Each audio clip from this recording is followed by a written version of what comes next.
감사합니다.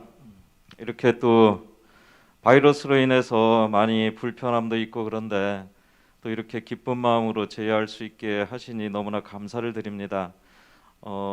저를 잘 아시는 분도 있을 거고 또 모르시는 분도 있는 것 같습니다.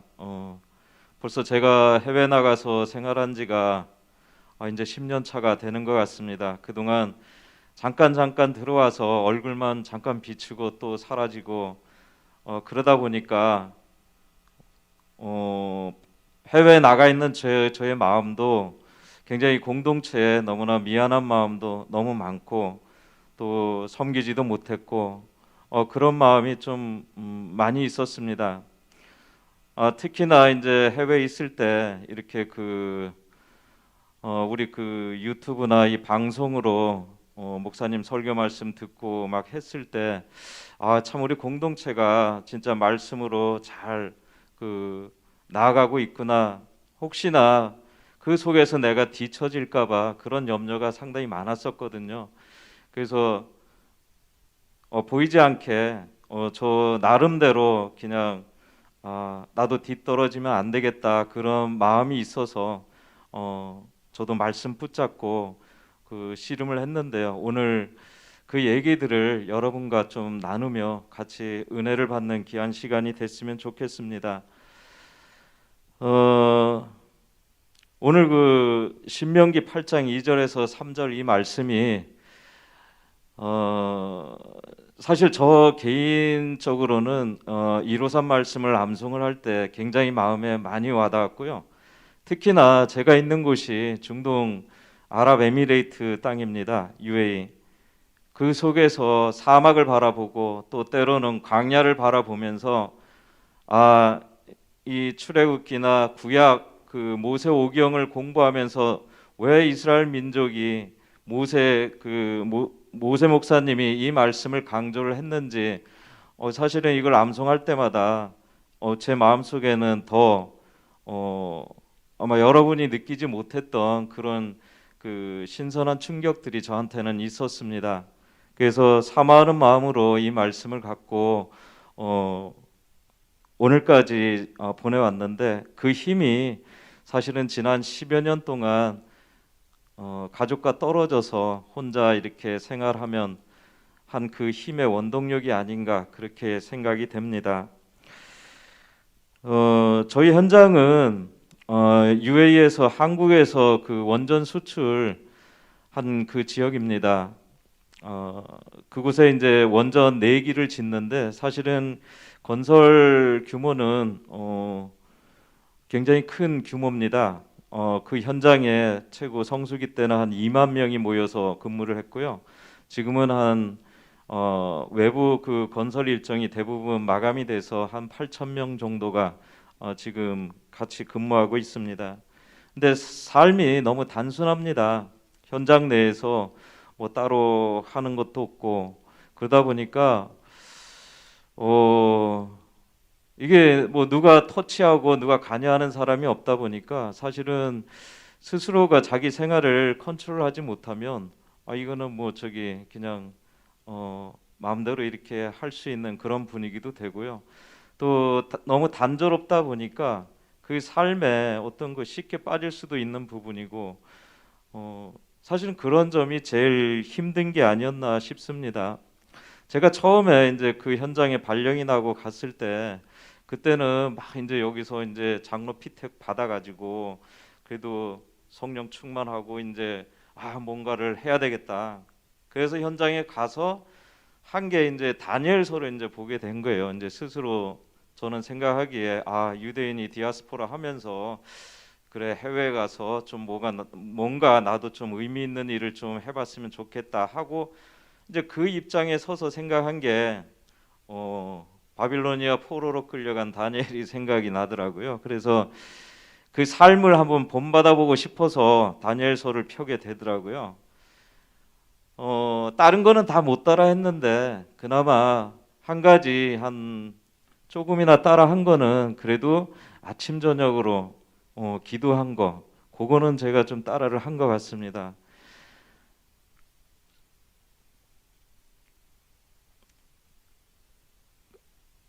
그 초창기에는 이제 워낙 이제 업무가 많고 그다음에 일이 있다 보니까 사실은 성경을 암송하고 깊게 성경을 읽는다는 게 그리 쉬운 일은 아니었습니다. 왜냐하면은 저희가 생각보다 현장 일이 굉장히 지금 와서 보면 참 저희도 준비가 없었던 그런 생각도 드는데요. 사실 저희가 한 6년 동안 24시간 풀로 가동을 했거든요. 그러다 보니까 이게 뭐 따로 시간을 내서 뭐 이 성경을 읽고 또 암송하고 이런 시간이 한 거기에 현지 가서 한 5, 6년 동안은 그렇게 상당히 그 시간 내기도 힘들고 많이 어려웠던 시기가 아닌가 그렇게 생각이 됩니다. 다만 이제 그때 당시에는 한 가지 원칙을 세워서 그 말씀은 꼭 한번 지키고 싶었습니다. 가령 시편이 저희가 150편으로 구성되어 있지 않습니까? 그래서 하루에 5편, 그다음에 잠언 한 편 하면 한 달이면 시편하고 잠언은 계속 이렇게 한 달 동안 이렇게 계속 돌아갈 수 있어서 그것만큼은 좀 지키려고 노력을 많이 했습니다. 근데 이제 그거를 이제 시작을 하다 보니까 한 가지 맹점이 이게 한 달이 지나서 다시 시편 1편으로 되돌아가서 처음 다시 읽으면 전혀 생소한 것이 되고 이거 근데 분명히 읽었는데 왜 이렇게 나한테 생소하게 느껴질까 하는 그런 그 생각들이 많이 들더라고요. 그래서 그때부터 시편하고 잠언을 그 위주로 이제 좀 짧은 단문 형태로 약 한 209절에서 한 259절을 암송을 했던 것 같습니다. 근데 사실 이제 그때는 그 말씀을 암송하고 뭔가 이 성숙한 그런 분위기가 아니라 굉장히 뭔가 저의 마음속에 뭔가 뿌듯한 게 막 있고 뭔가 이거를 좀 뭐라 그럴까요? 이제 가령 이제 저희 집사람하고 이제 통화를 할 때 이제 어떤 얘기가 나오면 바로 이 말씀에 검해가지고 하나님의 말씀으로 이 남의 삶의 모습에 그 잣대를 갖다 대는 그런 형태로 제가 운영을 하는 것 같더라고요.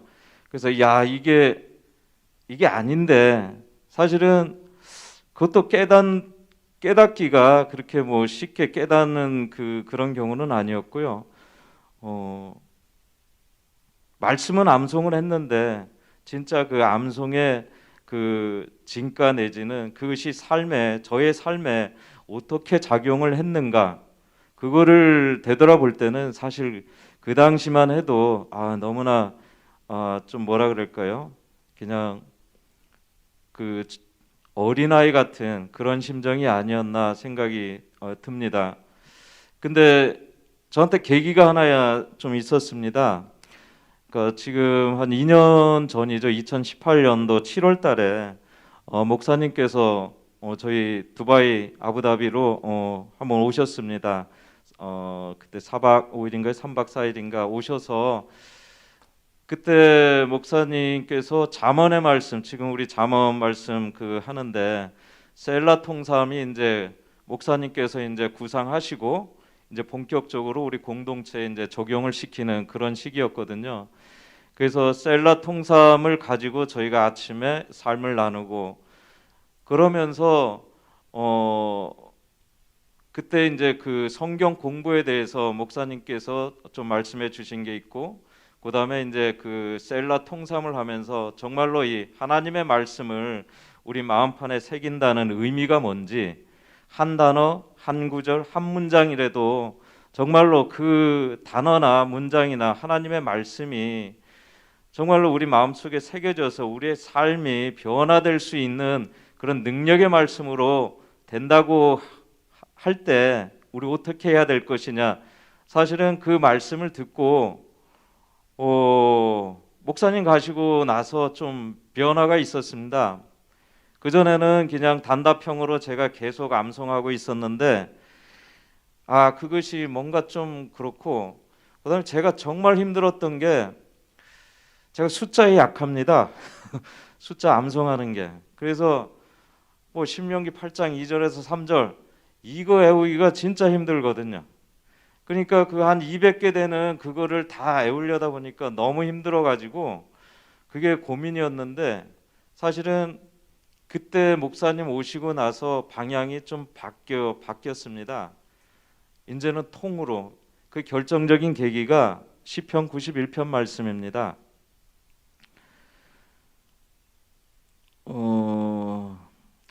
제가 시편 91편을 암송할 때 굉장히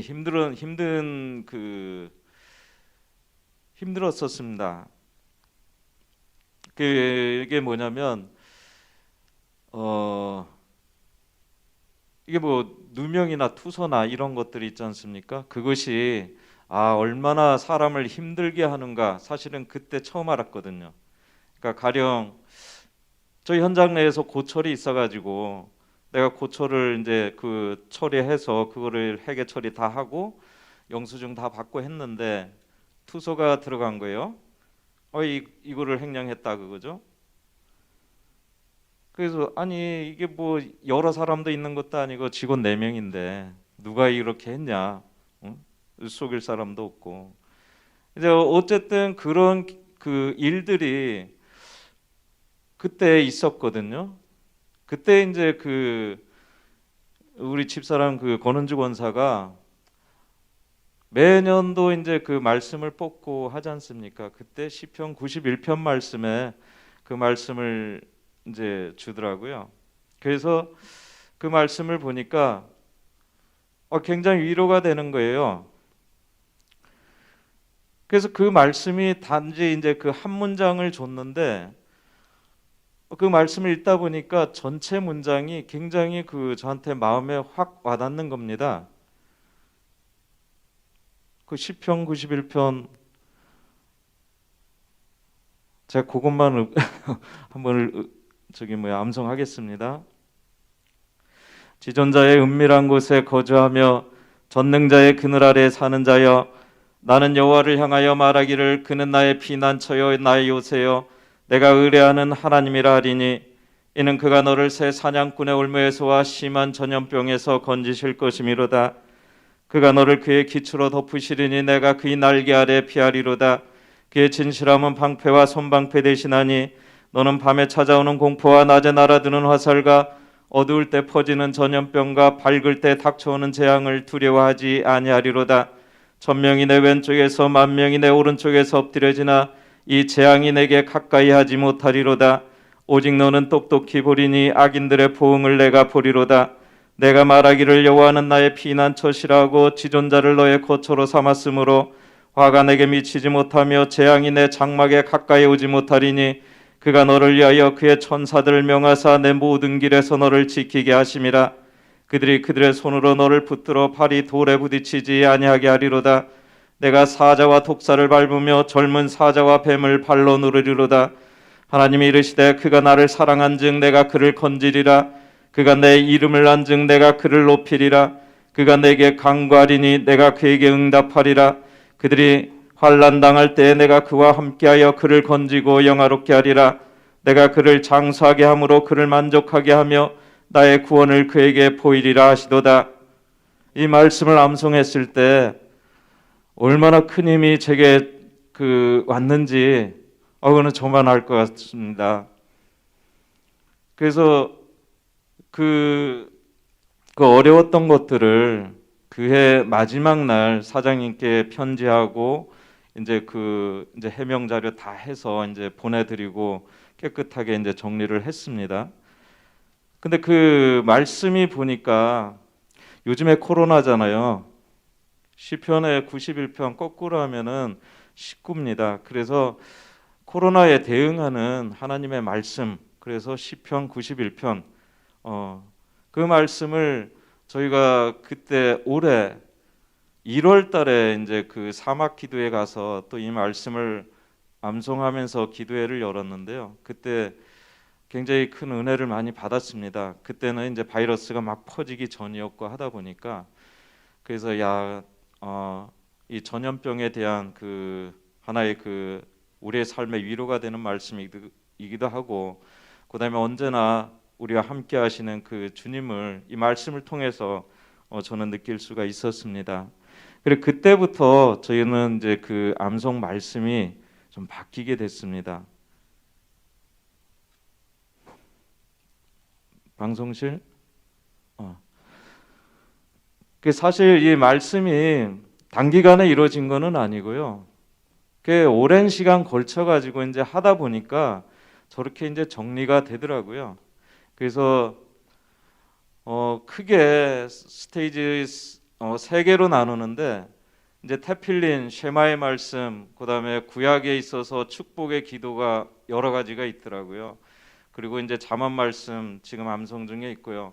그다음에 이제 시편하고 이사야를 합쳐서 이제 그거를 다시 이제 하나를 하고 그다음에 153 말씀을 하는데 이 전체를 암송을 하게 되면 제 기준으로는 한 2시간 10분에서 한 20분 정도 걸리는 것 같습니다. 그래서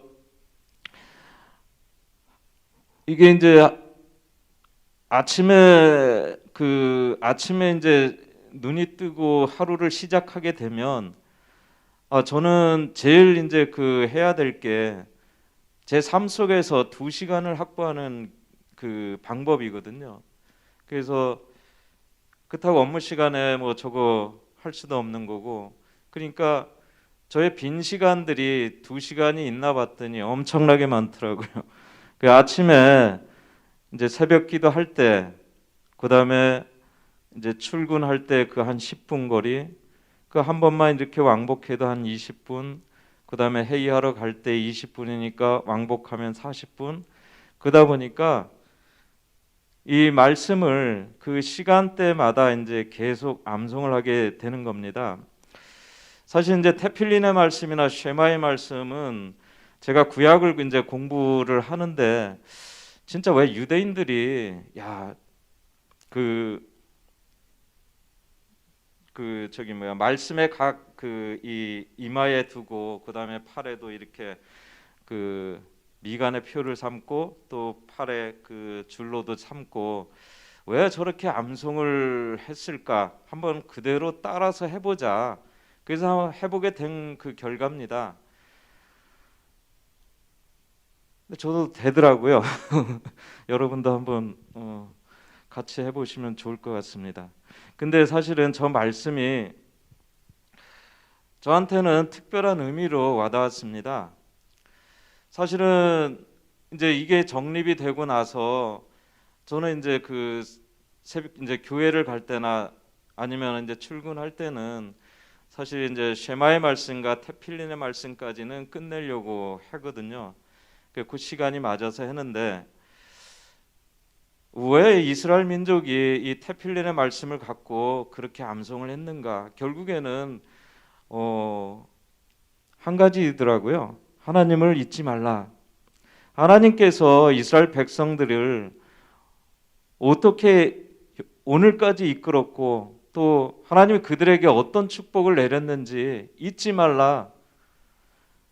구약의 역사를 보게 되면 이스라엘 백성이 항상 타락한 때가 있습니다.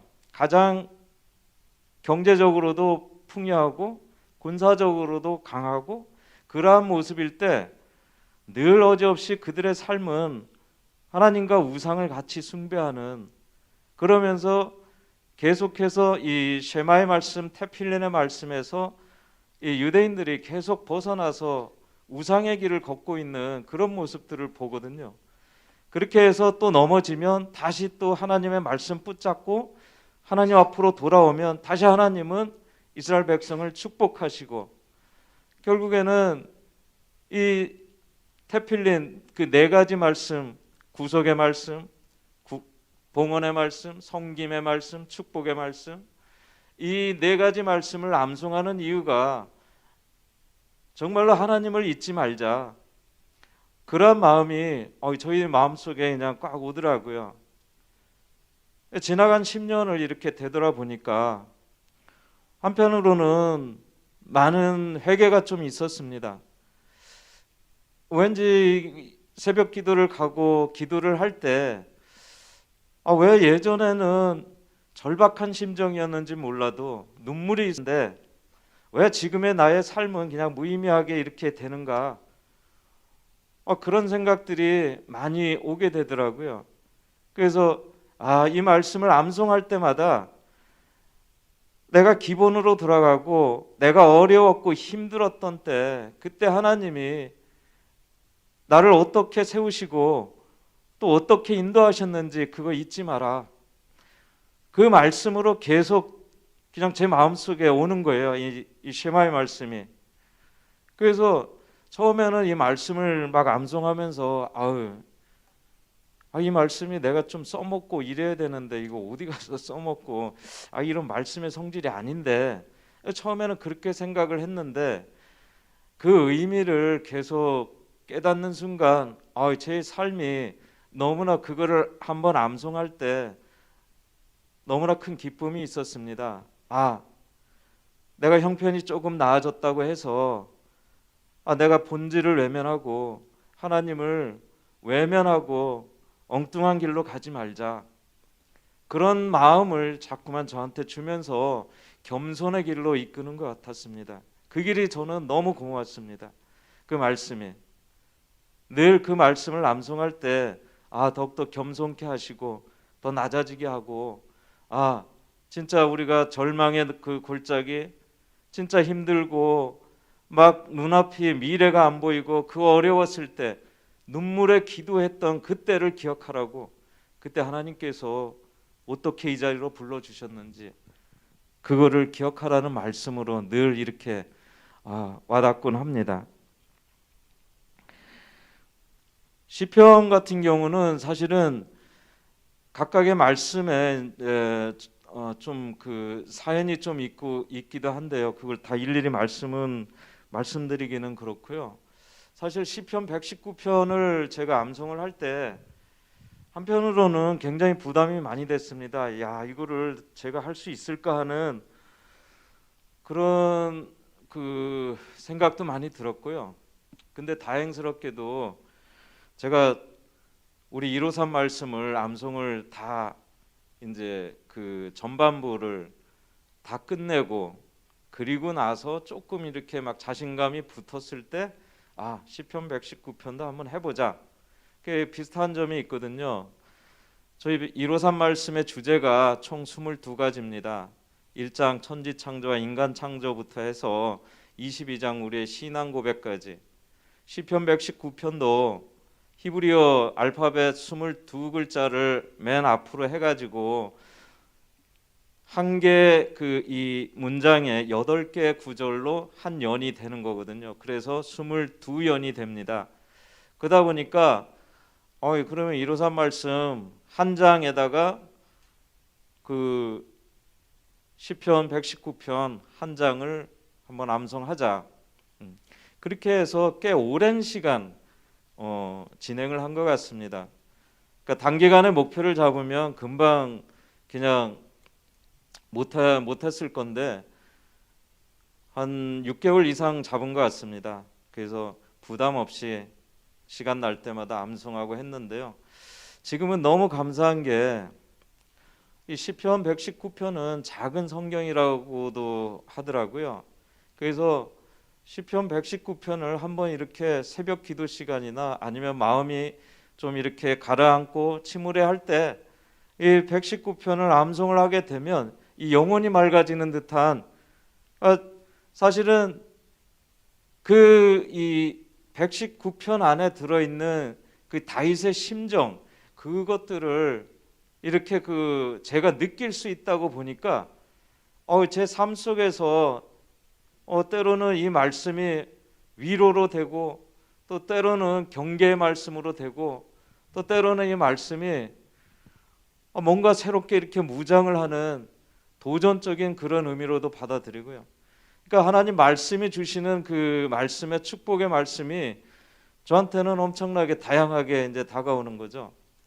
그래서 시편 119편을 이제 암송을 하고 그다음에 이제 153 말씀 사실 1장에서 22장까지 이렇게 한번 암송을 하게 되면 성경을 전체를 이렇게 다 한번 훑어가는 그런 느낌을 많이 받았습니다.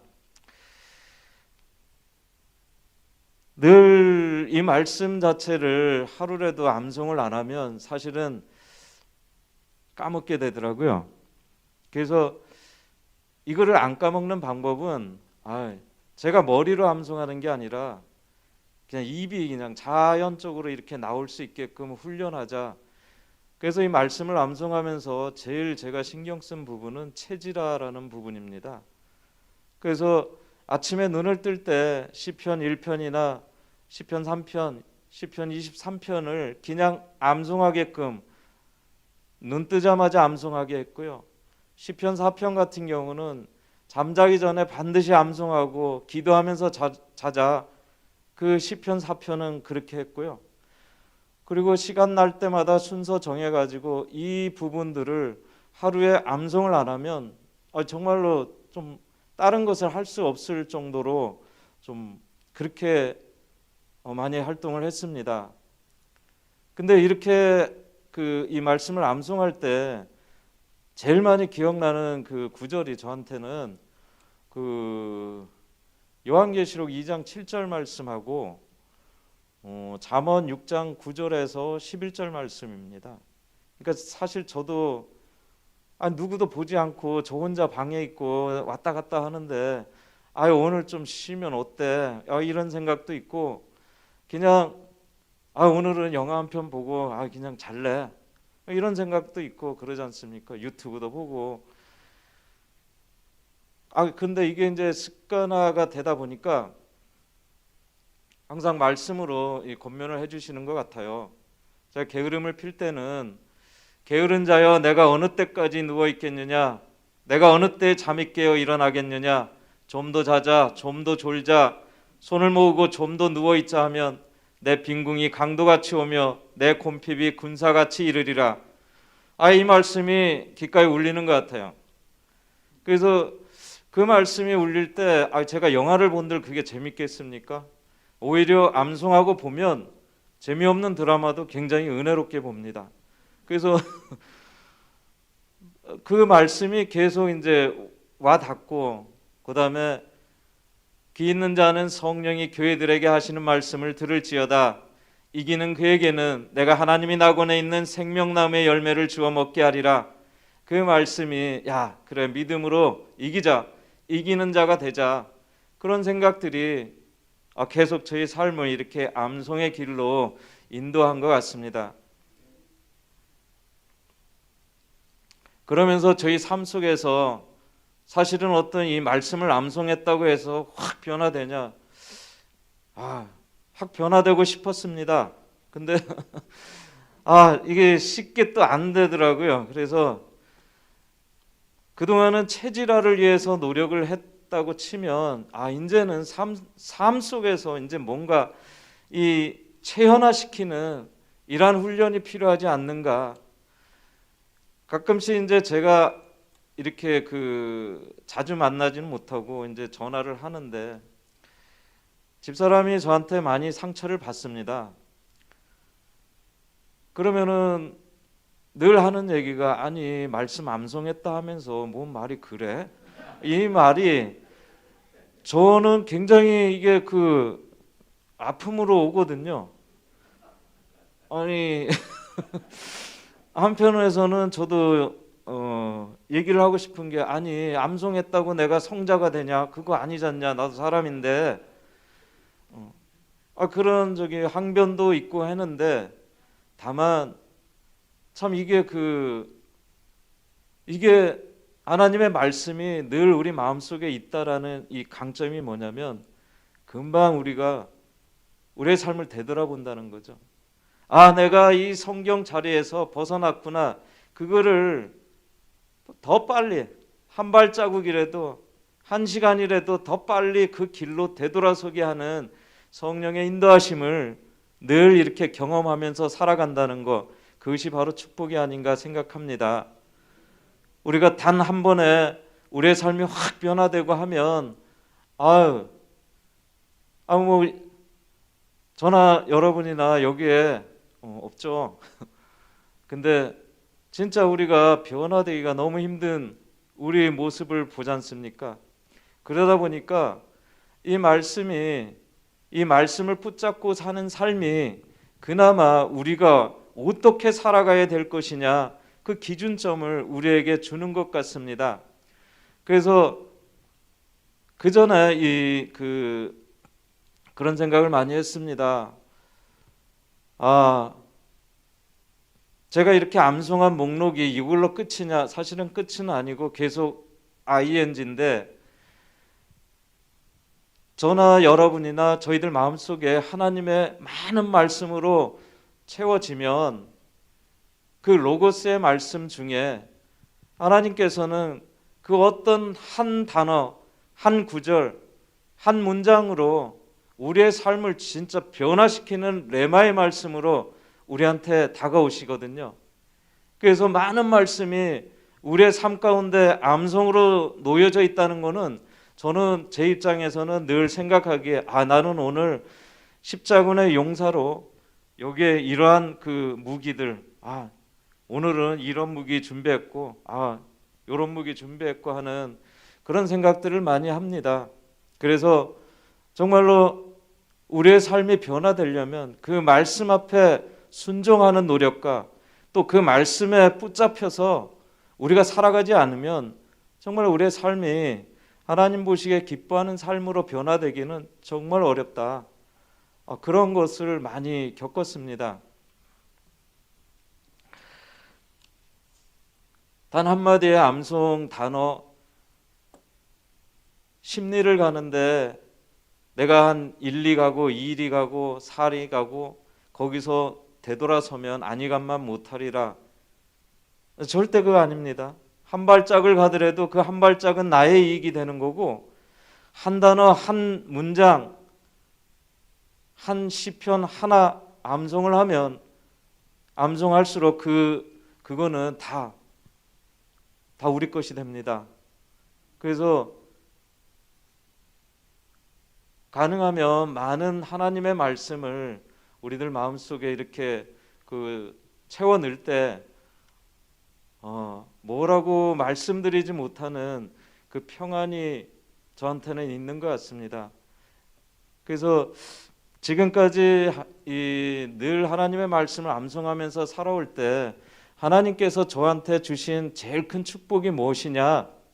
물론 환경에 따라서 그 환경에 맞는 말씀을 주셔서 어떨 때는 용기를 갖게 하시고 어떨 때는 슬픔을 이겨내는 그런 어떤 이 용기의 말씀으로, 또 때로는 막 절망하고 했을 때 소망의 말씀으로 그렇게 주셨지만,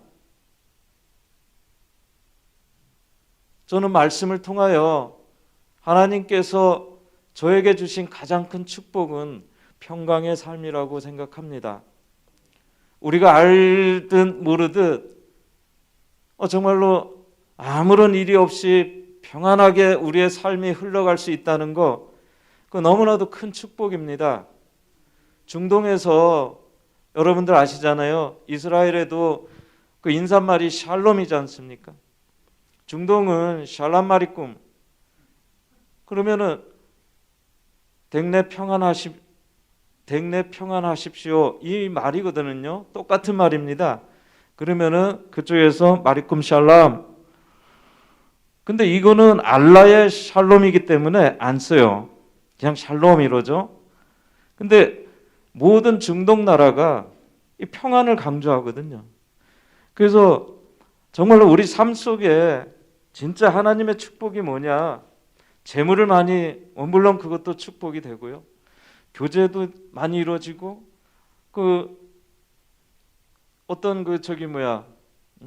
어떤 문제가 해결되어지는 거, 그것도 축복인데, 그 샬롬 속에 모든 게 다 포함됐다는 거죠. 문제도 해결되어지고, 그 다음에 회의를 하는데 늘 뭐든지 기도하면서 들어갑니다.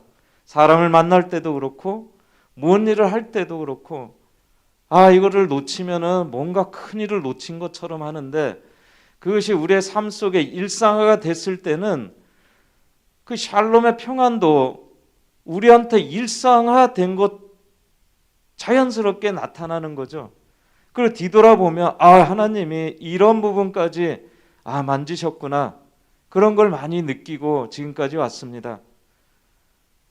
사실 10년 동안 떨어져 있었고 또 10년 동안 외국에 나가 있으면서 사실 한편으로는 두려운 마음도 있었습니다. 아, 예심해서 진짜 부족하고 연약한데 저를 장로로 피택해 주시고 열심히 응원해 주셨는데 제가 나가서 이거 아무것도 안 하고 그냥 아무도 보는 사람 없고 그런 상황 속에서 내가 그냥 이렇게 하루 이틀 이렇게 보내는 게 합당한 일이냐, 그러한 질문들을 계속 제 자신한테 묻고 또 묻고 했습니다. 정말 여러분한테 예심을 대표해서 나왔는데 진짜 부끄럽게 하지는 말아야지, 그런 생각으로 지금까지 인도하신 것 같습니다. 요즘은 바이러스하고 또 세상이 너무나 시끄럽고 혼란스러운 것 같습니다. 많은 사람들이 경제적으로도 힘들고 또 세상에 요즘에 말들 너무나 시끄럽지 않습니까? 이념적으로도 그렇고. 그래서 요즘에 특히나 하나님의 말씀으로 돌아가자, 이 말씀이 얼마나 소중한지 그걸 새삼스럽게 많이 느낍니다. 제가 우리 153 말씀, 이게 저는 이 153 말씀이 얼마나 소중한 말씀인지 제가 잠깐 이 경험 얘기는 그냥 서두만 먼저 말씀드리겠습니다. 사실 153을 이렇게 애우는데 아까도 말씀드렸듯이 말씀을 애우는 저의 초기의 생각은 뭔가 사람들한테 좋은 말을 하면서 뭔가 이렇게 활용하고 싶은 얘기인데 갑자기 태초에 하나님이 천지를 창조하시니라, 이 말을 내가 어디 가서 써먹을까, 이런 생각이 먼저 드니까 이게 왠지 이렇게 암송하기가 좀 이렇게 좀 주저하게 되는 그런 최초의 상황이었거든요. 근데 그 말씀을 공동체의 보조에 맞춰서 나가자, 순종하자, 그리고서 이제 암송을 했습니다. 제가 2019년 12월 달에 우연히 이제 그 뉴스를 하나 봤는데, 조선일보, 거기에 이제 모스크 그 기사가 하나 떴더라고요. 그래서 이게 뭐야 하고 딱 봤더니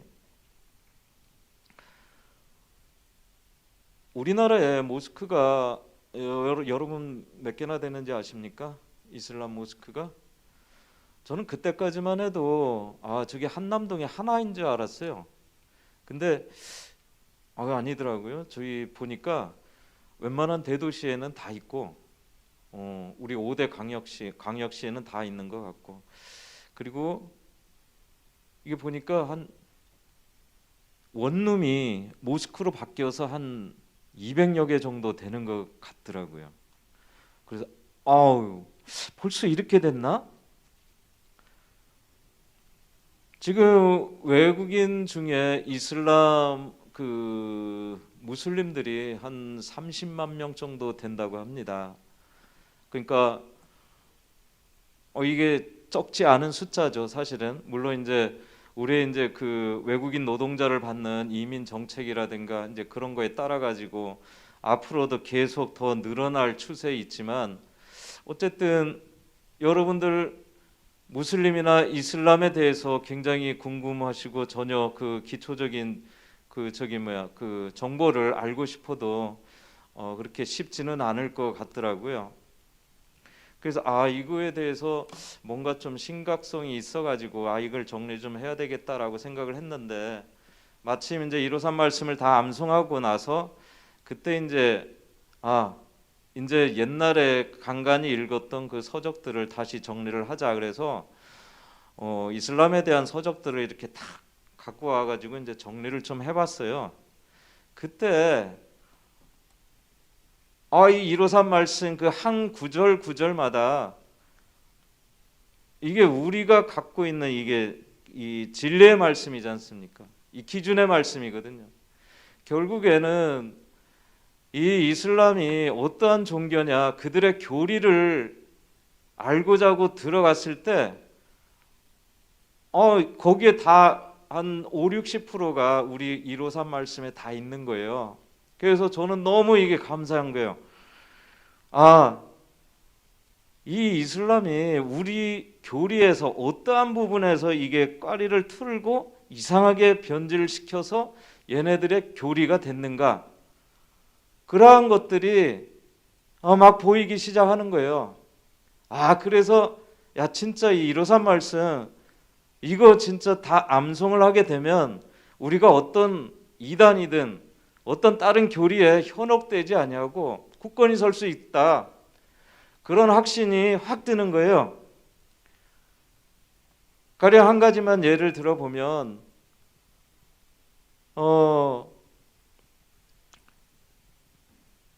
그 이슬람의 쿠란에 보면 거의 한 60% 정도가 구약에서 왔고요. 8% 정도의 내용이 신약에서 왔습니다.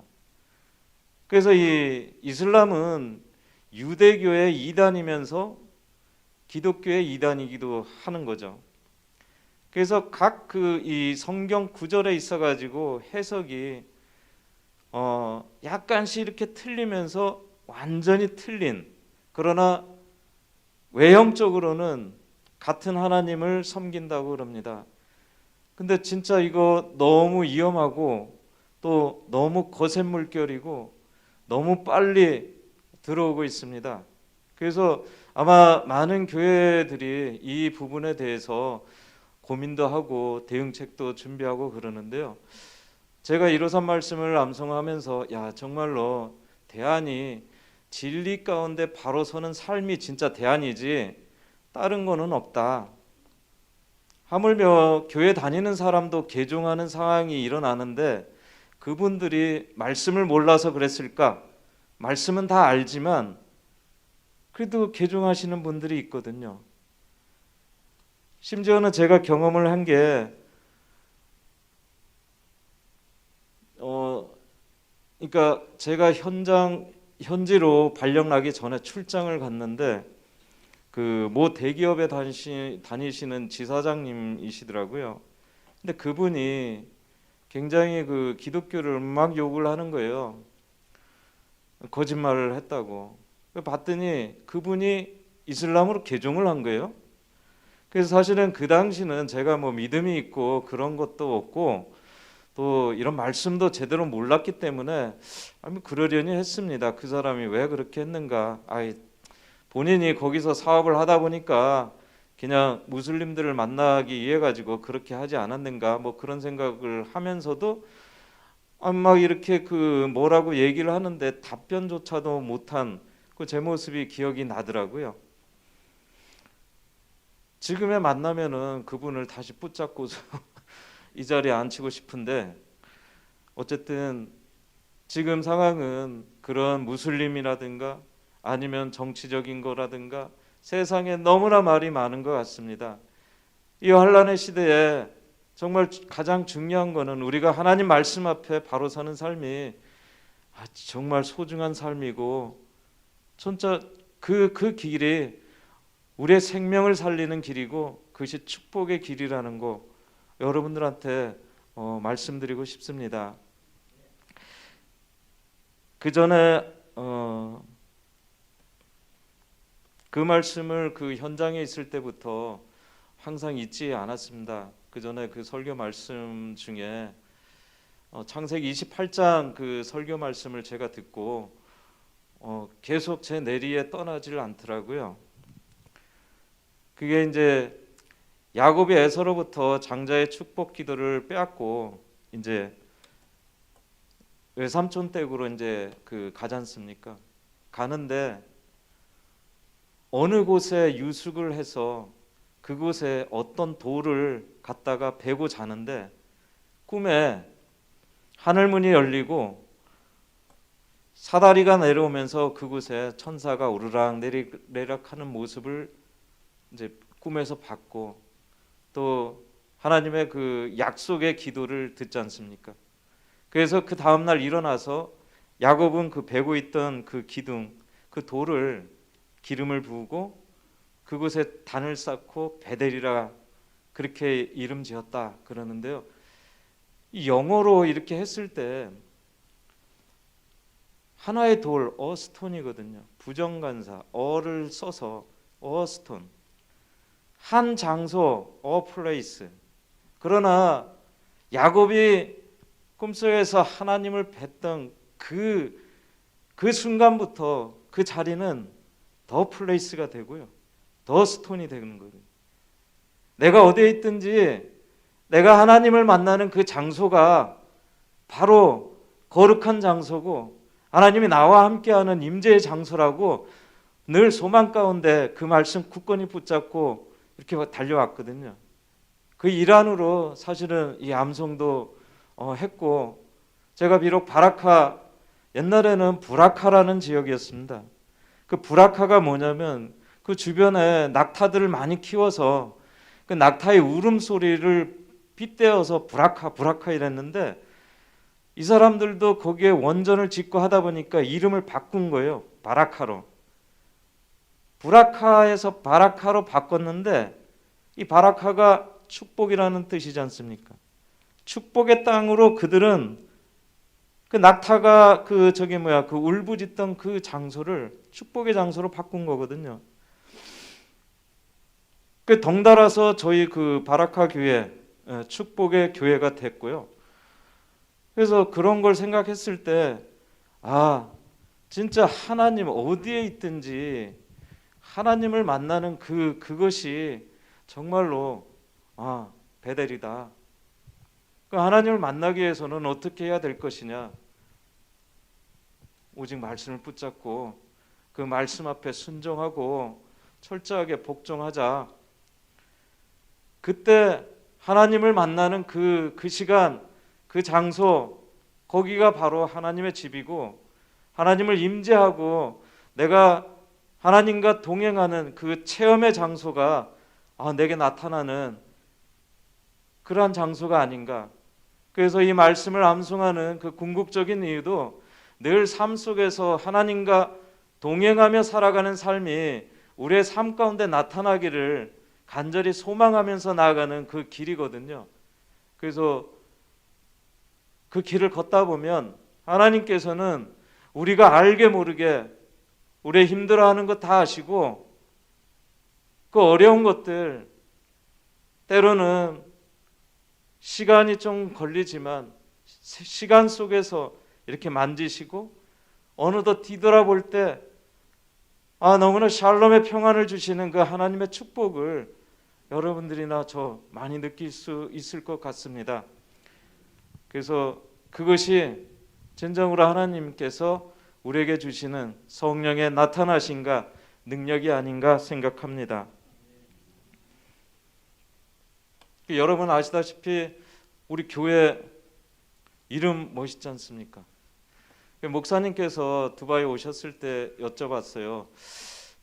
다른 교회 아무리 뒤져봐도 이 최질하나 최연하나 이 본받음 이런 명칭이 없거든요. 그래서 그때부터 이 목사님의 그 심오한 뜻을 제가 조금이나마 이해할 수 있었습니다. 정말 우리가 하나님의 말씀으로 우리의 삶이 체질화가 되고 그 말씀이 우리의 삶 속에서 나타나고 베풀어지는 그 삶이 되었을 때 세상이 감당할 수 없는 그런 믿음이고, 세상이 줄 수 없는 기쁨이 우리의 삶 가운데 충만하리라고 생각합니다. 그 길이 저와 여러분이 함께 걸어가야 될 그 길이 아닌가 생각을 합니다. 그래서 힘들더라도 하나님 말씀 의지해서 여러분들 위로함 받으시고, 또 때로는 용기도 받으시고, 또 때로는 전투 의지도 좀 이렇게 북돋으시고, 말씀을 통하여 저희들의 삶을 어떻게 운행하실지는 저희는 모릅니다. 우리의 상황에 맞게끔 성령 하나님께서 우리의 삶을 몰아가시리라 그렇게 믿고 나아가는 그러한 저희들이 됐으면 좋겠습니다.